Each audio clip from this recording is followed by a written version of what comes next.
Yo, je fais cette vidéo en direct de Shanghai. Je pars pour 2 jours pour visiter la ville après une semaine en Chine. J'ai envie de vous partager à la fois ce que j'ai découvert et tout ce qu'il faut savoir si vous voulez vous rendre en Chine. Moi c'est Marine, je suis actuellement en Chine, c'est le 34e pays que je fais et je suis là pour vous aider à vous lancer dans le voyage solo.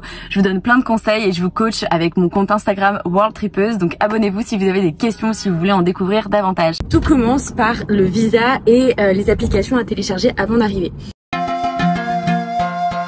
Donc faut savoir que déjà en termes de visa, depuis novembre 2024, les Français et les Européens de manière générale n'ont plus besoin d'un visa pour aller en Chine. C'est gratuit pendant 30 jours, vous avez juste besoin d'aller à l'aéroport et c'est bon pour vous. Maintenant, en termes d'applications, vous le savez sûrement, mais il y a beaucoup d'applications qui ne sont pas autorisées en Chine, notamment Instagram, TikTok et Google Maps. Et Google Maps, quand vous voyagez, vous savez que c'est l'essentiel pour tous vos voyages. Donc c'est la partie la plus compliquée. Pour ça, vous avez besoin d'un VPN. Mais attention, les VPN qu'on utilise en France ne sont pas vraiment utiles ici. Faut savoir que par exemple NordVPN n'est pas utilisable en Chine. Donc il vous faut un VPN un peu pour la Chine. Moi j'ai pris Let's VPN, c'est genre 3 € pour la semaine. Et franchement ça marche très bien. Je peux utiliser Instagram. Par contre je ne peux pas utiliser TikTok. En fait il faut savoir que effectivement, TikTok, c'est chinois. On pourrait penser qu'il y a TikTok en Chine. Il y a TikTok en Chine, mais ils ont un TikTok spécial que pour Chinois. Il y a vraiment cette volonté de couper les Chinois du reste du monde. Donc, on n'a pas le même TikTok, on n'a pas le même Instagram, etc. Donc, malgré mon VPN, moi, je ne peux pas accéder à mon TikTok. Par contre, oui, je peux quand même accéder à mon Instagram. C'est un peu plus long, mais franchement, ça fonctionne. Pareil pour tout ce qui est YouTube, Spotify, etc. Il vous faut un VPN.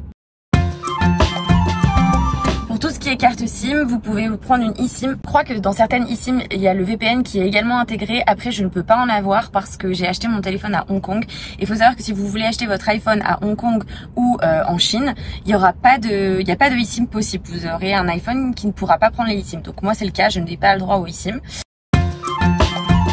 Concernant les applications en Chine, il faut savoir tout ce qui est moyen de paiement, ils ont une application, enfin plutôt deux, ils vont regrouper tout ce dont vous avez besoin, notamment typiquement les Uber, donc ça s'appelle Didi ici.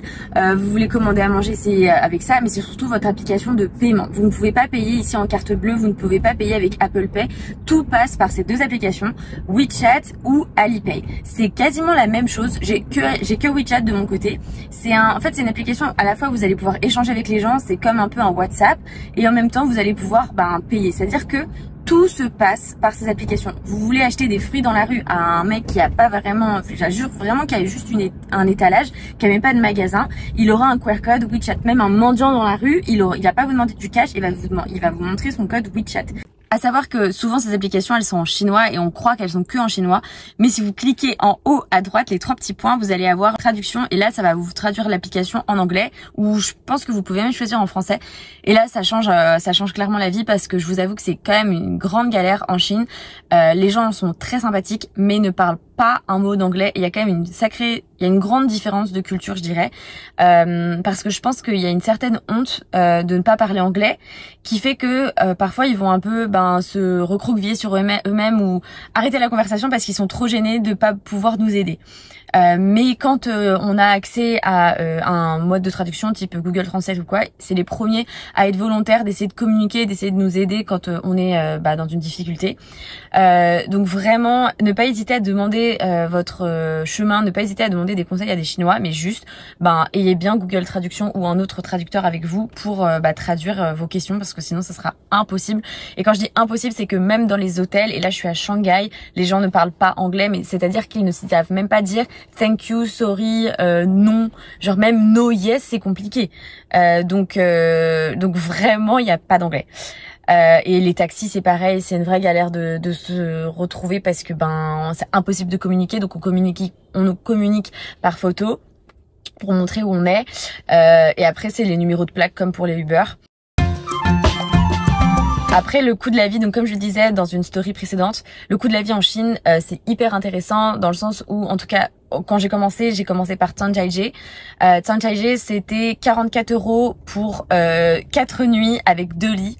Alors après, on était dans un petit hôtel, vraiment rien de luxueux, mais c'était quand même hyper intéressant. L'entrée dans le parc national avec le téléphérique et l'ascenseur, ça nous a coûté en tout 40 € par jour, par personne. Donc aussi hyper intéressant. La nourriture, je paye à peu près, on va dire 4 €, 5 €, je mange local. Là, je suis à Shanghai, donc je vais peut-être manger autre chose que local, mais depuis le début de mon voyage, en tout cas, je n'avais pas d'autre choix à part. Donc, il y a quand même 3 magasins qui m'ont un peu surpris, parce que vraiment, il n'y a que de la nourriture chinoise, mis à part McDonald's, KFC et Starbucks. Ça, vraiment, j'en ai vu un peu partout, même à Zhangjiajie, qui est quand même pas une grande ville, même à l'entrée du parc national, il y avait un McDo, un Starbucks et un KFC. Ils sont souvent d'ailleurs regroupés ensemble. Et j'avoue que ça m'a vachement surprise parce que c'est vraiment les seuls trucs internationaux et d'ailleurs américains qu'il y a ici. Tout le reste, c'est que de la nourriture chinoise. Et j'avoue que moi, je suis pas habituée et que c'est pas toujours quelque chose que j'apprécie. La viande, elle est pas cuite comme je l'aime, donc j'avoue que j'ai un peu de mal, c'est rarement végétarien, et les légumes sont frits ou alors ont beaucoup d'huile, donc c'est vrai que je m'en rends compte, j'ai beaucoup d'oranges quand même depuis tout à l'heure, donc c'est vrai que c'est pas forcément la nourriture que je préfère. En tout cas, voilà, j'ai eu un peu plus de mal à trouver mon bonheur, parce que faut savoir aussi que à Chongqing, là où j'étais, c'est la région la plus épicée de Chine, donc en plus de ça, c'était pimenté même quand on leur demandait pas pimenté. D'ailleurs, si vous voulez apprendre un mot en chinois qui sera très utile, pula. Évidemment, je le dis pas très bien, mais il faut savoir que pula, donc là, ça veut dire épicé, pula, ça veut dire pas épicé. Voilà, c'est le mot que j'ai répété partout pour être sûre d'être comprise. A priori, j'ai été comprise, mais ça suffisait pas. Voilà, en tout cas pour les conseils, si vous voulez vous rendre en Chine, vraiment, je pense que c'est l'essentiel qu'il vous faut. C'est ces 2 applications, votre visa, votre passeport. Si vous allez en Chine, sachez que ne laissez pas votre passeport à l'hôtel. Moi, des fois, ça m'est arrivé parce que j'avais trop peur de le perdre. Mais en Chine, il vous le faut pour tout. C'est bon, on est sorti du tunnel et j'ai trouvé de quoi poser mon téléphone. Donc oui, il faut savoir que quand on a fait le parc national, en fait, vous achetez votre ticket, vous donnez votre passeport et en fait, votre passeport, ça devient votre ticket. Donc quand vous arrivez à l'entrée, au lieu de montrer votre ticket, vous donnez votre passeport et en fait, c'est comme à l'aéroport, vous passez votre passeport dans un scan, vous avez une reconnaissance faciale et vous pouvez rentrer. Et en fait, c'est pour ça, pour tout, pour prendre le téléphérique, pour prendre l'ascenseur et ensuite, je vous dis ça, mais pour les portes du paradis, c'était pareil. En fait, la plupart des endroits qu'on a fait pour les visites, en tout cas en dehors de Shanghai, puisque j'ai pas encore fait Shanghai pour le moment, c'était comme ça.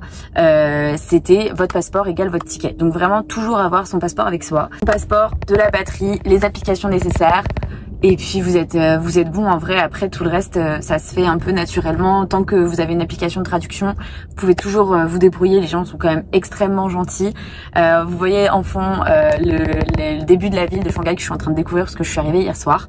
C'est vraiment un pays que je vous invite à découvrir. C'est vraiment un beau pays, aussi bien les paysages que les villes. Enfin, Chongqing, c'était incroyable. C'est la plus grande ville du monde et jamais j'aurais pensé voir ça un jour dans ma vie. Mais c'était des étages. Enfin, je suis allée au 67e étage, donc à une tour qui fait, je crois, plus de 500 mètres de haut. Enfin, ouais, je vous invite à venir en Chine. En attendant, je vous fais plein de bisous et je vous partage un peu plus sur Shanghai dans ma prochaine vidéo sur Instagram. Bisous!